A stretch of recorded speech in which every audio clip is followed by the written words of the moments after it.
Hi, I'm Luke with Auto Darts. Today we've got another review. This is the Dart Zone Pro Max Stryker. This time of year is always crazy with blasters. The reviews come non-stop. We're trying not to do too many of them, but on these blasters where I feel they are really key to the hobby and very popular ones, I want to make sure I at least touch on them to kind of give you my thoughts and also get a chance to play with it on the field. The Max Stryker is obviously very much a sequel to the Nexus Pro, one of the most popular hobby grade blasters of all time, just coming out a year and a half ago.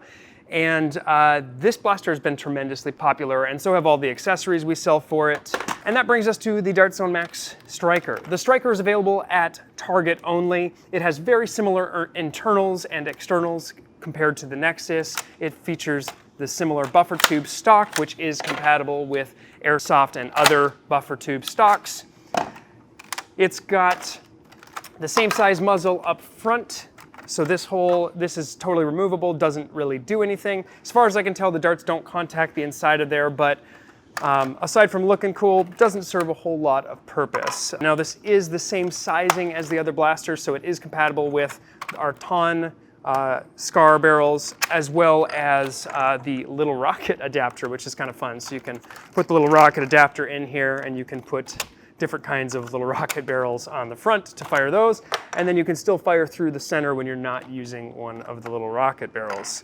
Probably don't want to try put that in there, that doesn't work so much. You may be able to tell that I am quite warm. It is another heat wave here in the Pacific Northwest. I think today is going to be 100 degrees, followed by 107 tomorrow. Always fun. The Dart Zone Max Stryker comes with a few accessories as well, including a optical sight up top, which is not optical. It is, of course, just air inside there. Very much a cosmetic thing. I don't think I would use this, though the 10-year-old in me really likes it. So I have to remember that sometimes, that they're doing this for the kids that are kind of into the appearance more than anything. The iron sights themselves are actually pretty decent. I think they are very good and very practical, though the sight line is a little low when you're resting your cheek on this actual stock. So I don't find that I can actually effectively get my eye where I want it to be for those iron sights. So to me, they kind of end up being more of a cosmetic thing anyway. So ultimately I'll drop my buffer tube stock on the floor and remove those sights. And I think the way I will be playing with this is pretty stripped down. Ergonomically, the blaster is very solid. The grip feels very nice. I actually prefer it to the grip of the Nexus quite a bit, though the Nexus is also very good. I don't think either of them are bad grips. This is a little bit more of a pebbled, contoured. It's got kind of spacing for each of your fingers. And the comfort of this is really going to depend on your individual hands. This one happens to match my hand quite well, and it is quite comfortable. On a blaster like the Nexus, since this is smooth, if you've got smaller hands, they're going to line up no matter what you do. If you've got smaller or larger hands, the feel is going to be a little more universal.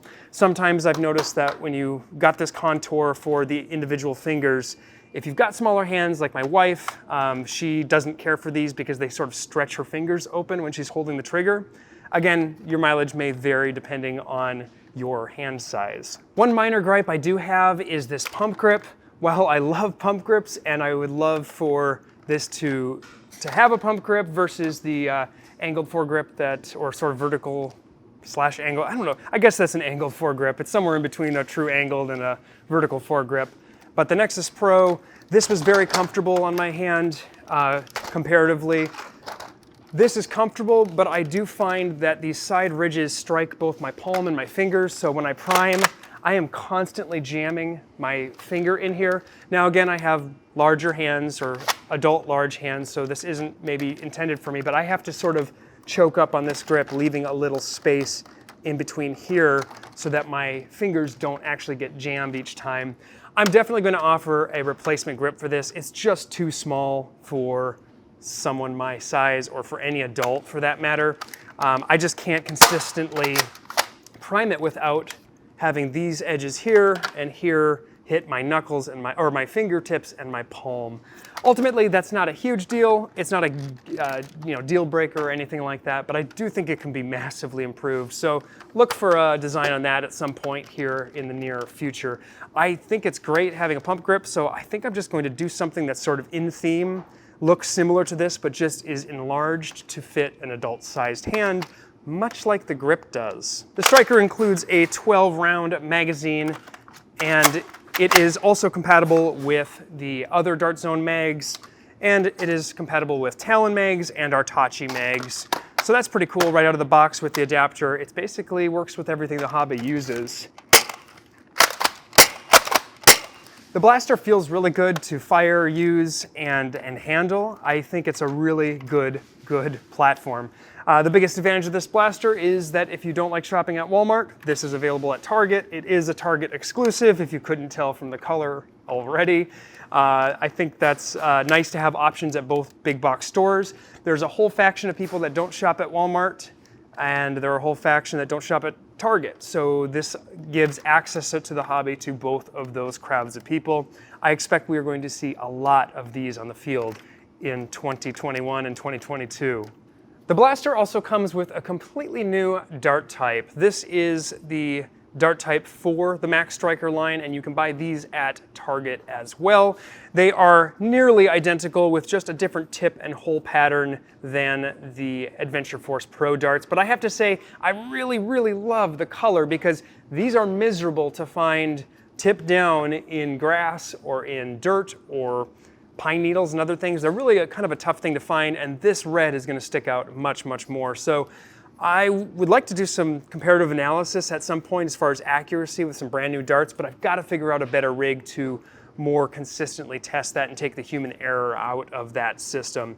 But I think these will be great. It's just more opportunity for people to get darts locally. So now both Target and Walmart will have your darts you need for your weekend of gaming. Subjectively, the accuracy and reliability seems very similar to the Nexus. I haven't done any scientific tests on that, but it feels very good during gameplay. It's worth noting that it's also compatible with the worker mag adapters. You want to make sure that you do get the Springer version, but pretty straightforward there, and it's kind of just a preference based on how you like to run your blaster. As far as our mod parts, we're going to be offering a new sling point mount. This is our existing one, and you can see that there's a gap here. That gap should not be there, but the patterning on the side of this buffer tube is a little bit different. So I'll have a new release version of this that will replace this, and it'll sit snug on there. That way you've got a nice ideal point to hang that from a sling, specifically a one-point sling. This rear cap is the exact same design as the Nexus. That's very welcomed because all of our tuning caps will slot in there just fine. Our tuning caps now on the website have updated guides to what fits what and what the actual ratings will be once you put them on, but they just twist in place. This one's the 175 FPS. It varies a little bit blaster to blaster between this blaster and the Nexus, but they're real easy to just swap in. We've also got about 10 springs available for this blaster between worker springs and our own springs, so I'll have some of those links down in the description as well. Performance-wise, this blaster is delivering the hits as expected. It's very comparable to the Nexus with similar spring loads or the stock configuration, and the tuning caps were all within 5 to 10 FPS of the Nexus, plus or minus depending on which setup. So it's a very solid blaster all around, as I have come to expect from Dart Zone. I couldn't be excited more for a company than Dart Zone. The Mark III is going to be coming out sometime this fall, and I think that is going to be a colossal game changer in the flywheel space. A lot more to come. Thank you so much for watching. I know it's kind of a lot of reviews again here this past month and the next month here, but we're trying to cover some of these new blasters as they come out because the hobby's changing fast, and I want to make sure that I'm on top of it. Until next time, I'm out of darts.